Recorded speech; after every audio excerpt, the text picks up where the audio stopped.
Da, mă. Și ia spune, ce mai avem de făcut pentru mâine? Trebuie să scriem despre importanța acidului sulfuric la chimie. Am auzit că se fabrică mentosanele din el.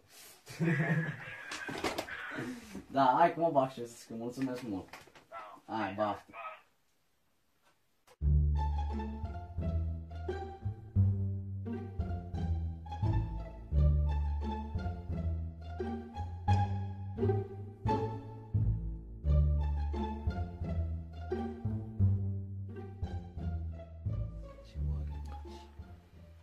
Se utilizează în industria chimică, fabricarea maselor plastice.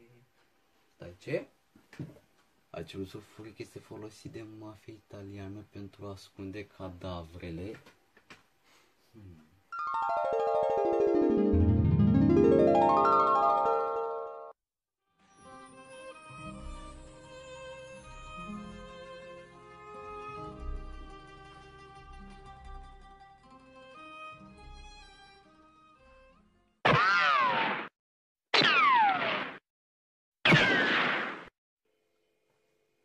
Si, amigo, acest birou este bun.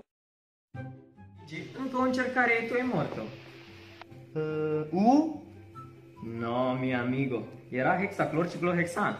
Hexan. No, e degeaba. Dar eu urăsc chimia! E inacceptabil! Cum îți... Atențion, atențion! Am adus șeful. No, che sorpresa! Lăsați-o. Hei, Fabrizio!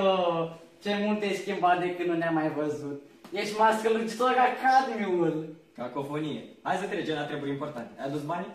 Cum să nu, cum să nu? Sunt aici. No, unde-s restul de 5.000 de lei? Bă! Vrei să te hidrogenezi acum?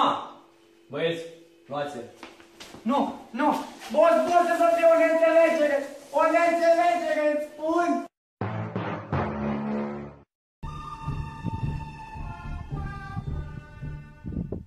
Mamma mia, che freddo. Giuseppe, e sigur că e legat bine? Si, șeful, e coloi de la Levicios. Bueno, dar H2SO4 l-ai adus? Da, e chiar aici.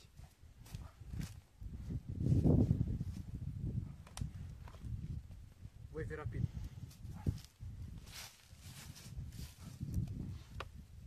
Șeful, dar chiar nu vă e milă. Are și el familie, are copii.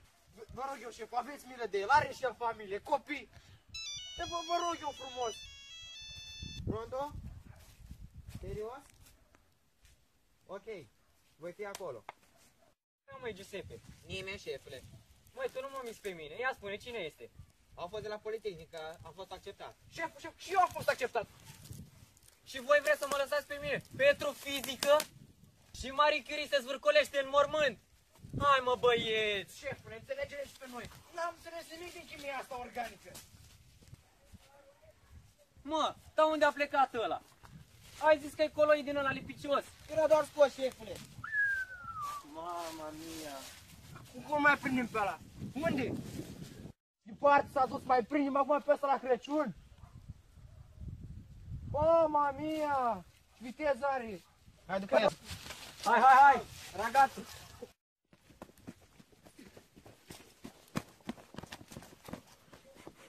Du-te încolo că nu mai prindem!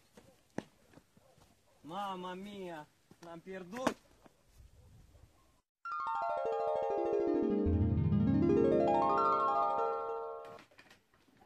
Nu cred că este posibil așa ceva. Ar trebui să nu mai inhalez atâta cloroform. O să copii mâine tema în clasă.